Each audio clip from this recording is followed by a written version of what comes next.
మకర రాశి వాళ్ళు మరి వేటితో చేసుకుంటే మేలు జరుగుతుంది అనేటువంటి ఆలోచన రావచ్చును. మకర రాశి వాళ్ళు హరిద్రము అంటే పసపు నీళ్లతో ఎప్పుడైతే అభిషేకము చేసుకుంటారో తప్పకుండా మేలు జరిగి తీరుతుంది, విజయము కలుగుతుంది మీకు. ఇక కుంభరాశి వాళ్ళు ఉన్నారు. కుంభరాశి వాళ్ళు కొబ్బరి బోండాలు దొరుకుతాయి. అంటే పచ్చి టెంకాయలు అంటాం, ఎల్నీరకాయ అంటాం, బోండాలు అంటారు, కొబ్బరి బోండాలు అంటారు. కొబ్బరి బోండాల యొక్క నీళ్లతో గనక పరమేశ్వరుడికి అభిషేకము చేసుకుంటే ఖచ్చితముగా 100% మేలు జరిగి తీరుతుంది. వీటన్నిటితో పాటు మరి ఇవి తీసుకువెళ్ళమంటున్నారు కదా గురువుగారు, మరి పాలు, పెరుగు, తేనె, నెయ్యి, చక్కెర, పంచామృతాలు, అరటిపళ్ళు ఇవన్నీ అక్కరలేదా అని అనవచ్చును. అవి కూడా తీసుకెళ్ళవచ్చును మీ శక్త్యానుసారము. కానీ ఇవి ఎక్కువ మోతాదుతో ఎప్పుడైతే మీరు తీసుకువెళ్ళి చేయించుకుంటారో ఖచ్చితంగా మేలు జరుగుతుంది.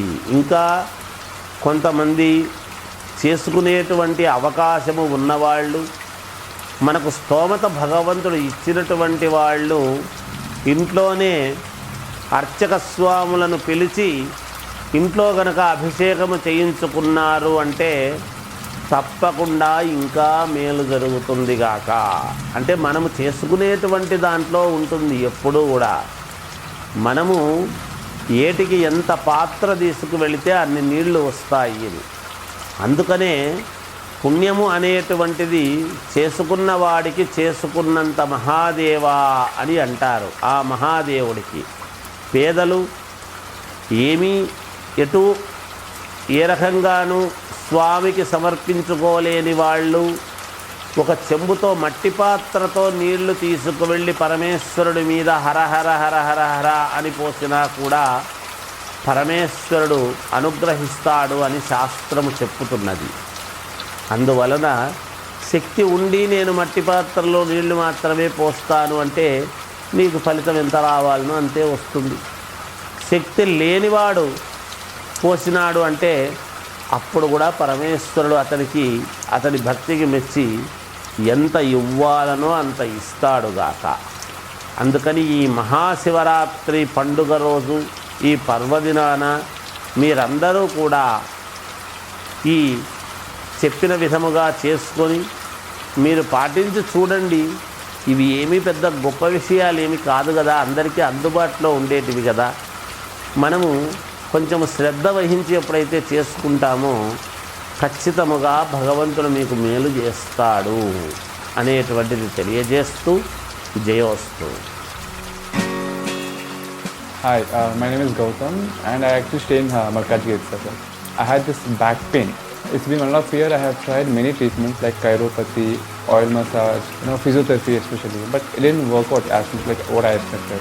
I strongly suggest homeopathy. You people can carry on with the homeopathy. Area Malkajgiri and doctor name is like Nageswar Rao and the clinic name is Neocare Homeopathy. Mahashivratri పర్వదినము రాబోతూ ఉన్నది. మహాశివరాత్రి అనగానే మామూలుగా ప్రతి వాళ్ళము పాలు, పెరుగు, తేనె, నెయ్యి, చక్కెర లేదా టెంకాయలు లేదా కొబ్బరి బోండం ఇలా ఏవో కొన్ని తీసుకొని పరమేశ్వరుడి దేవాలయానికి వెళతాం సహజంగా. అంటే అభిషేకానికి ఇవ్వటము, సరే అంతా అయిన తర్వాత తీసుకుంటామని కొంతమంది, లేకపోతే అక్కడ కూర్చొని ఆద్యంత పర్యంతము ఉండి ప్రసాదం తీసుకోవటము, తీర్థం తీసుకోవటము, అభిషేకం చేయించుకోవటం ఇవన్నీ కూడా జరుగుతూ ఉంటాయి, సహజం.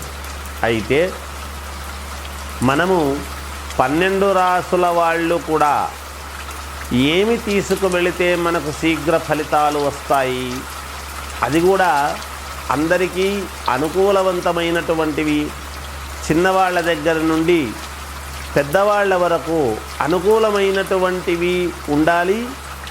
మరి అందరికీ చాలా ఈజీగా ఉండేటువంటివి ఉండాలి. ఈ రోజుల్లో ప్రతిదీ కూడా డబ్బుతో కూడినటువంటి పని. మరి పూర్వమంతా కూడా ఎలా చేసుకునేవాళ్ళు? ఇంతింత ఇది లేవు కదా, మరి ఆనాడంతా ఎలా చేసేవాళ్ళు అంటే, అందుకనే భగవంతుడు ఎప్పుడూ కూడా సులభుడు. ఎవ్వరికైనా పరమేశ్వరుణ్ణి పరమేశ్వర అని పిలవంగానే పలికేటువంటి దయాళువు అని పేరు. ఆయన బోళాశంకరుడు. ఓం నమశివాయ అనేటువంటి శివపంచాక్షరిని గనక మనము చదివినాము అంటే చాలు, పరమేశ్వరుడు ఎంతో తృప్తి చెందుతాడు అనేటువంటిది ఉన్నది.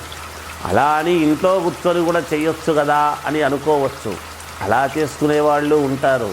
కానీ వెళ్ళాము అనుకోండి, మనకు ఒక ఆత్మతృప్తి, అక్కడ ఒక ఆనందము. గుడికి వెళ్ళి మనము పూజ చేసుకోవటము అనేటువంటిది మన కర్తవ్యము. మనము నిత్యకర్మలలో భాగముగా మనము చేసుకోవాల్సినటువంటి విధి విధానాలకు అనుకూలముగా మనం ఎప్పుడైతే చేసుకుంటామో, మనకు కాదు, మనము తల్లిదండ్రుల కోరిక ఎవ్వరికైనా ఏముంటుంది, పిల్లలకు రేపు భవిష్యత్తులో బాగా ఉండాలి, వాళ్లకు ఎంతగానో అనుకూలించాలి, అన్ని రకాల బాగుండాలి అనేటువంటి కోరికతో మనం ఏవేవో చేసుకుంటాం. ఇప్పుడు పిల్లలకు పెళ్ళిళ్ళు కావాలన్నా, చాలా కాలమైంది పెళ్ళిళ్ళు కావడం లేదు అనుకున్నా, ఉద్యోగం రాలేదు అనుకున్నా, లేదా మంచి ఉన్నతమైనటువంటి స్థితి కలగలేదు అనుకున్నా, ఎన్నో ఇంట్లో సమస్యలు ఉన్నాయి, సమస్యలు ఒక్కొక్కటి తీరాలి అని అనుకున్నా, అంతేకాకుండా రుణబాధలు తీరాలి అన్నా, కోర్టు పరమైనటువంటివి ఏమైనా సమస్యలు ఉంటే తీరాలి అనుకున్నా, ఇలా ఒక్కటేమిటి, దేనికైనా మనకు ముందు భగవంతుడు స్వామి నాకేమిటి ఈ పరీక్ష, నేనేం తప్పు చేశాను అని అనుకుని భగవంతుడే గుర్తొస్తాడు మనకు. అందున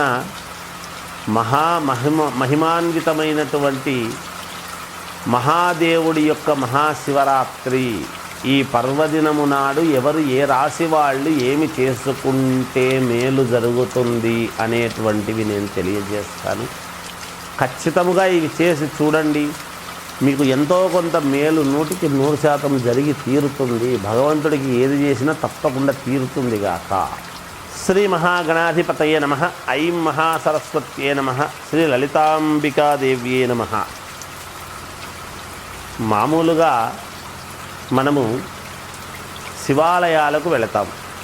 శివాలయాలకు వెళ్ళేటువంటి ప్రతి వాళ్ళము కూడా మనం ఏం చేస్తాము అంటే, పరమేశ్వరుని లింగాన్ని ఆరాధించి కాయ కర్పూరము ఏదో ఇచ్చి పరమేశ్వరుడికి రుద్ర నమక చమకాలతో అభిషేకము చేయించుకొని మన పాటికి మనం వస్తూ ఉంటాం. అయితే ఇక్కడ ఒక చిన్న రహస్యం ఉంది. పరమేశ్వరుడు, పార్వతీ పరమేశ్వరులు మనల్ని నిజంగా కూడా కనికరించి మనకు మేలు చెయ్యాలి అంటే, మనము ఎంత తీసుకుపోయినాము, పరమేశ్వరుడికి ఏమి తీసుకుపోయినాము అనేటువంటిది పక్కకు పెడితే, పరమేశ్వరుడి ముందు ఉండేటువంటి నందీశ్వరుణ్ణి మొట్టమొదట మనము నిజంగా కూడా నందీశ్వరుడికి నమస్కారము చేసుకోవాలి మొదట. అందుకే నందీశ్వరుడు అని ఎందుకన్నారు అంటే, పరమేశ్వరుడి దగ్గర పరమ భక్తుడు నంది. మామూలుగా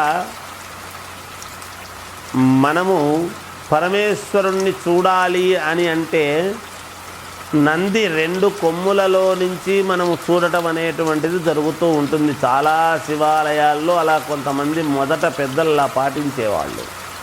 ఎందుకంటే పరమేశ్వరుడి యొక్క వరము పొందినాడు నందీశ్వరుడు.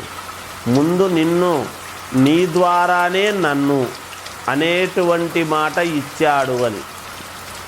అదే చిదంబరములో చిదంబరేశ్వరుడు అని పరమేశ్వరుడి యొక్క దేవాలయం ఉన్నది.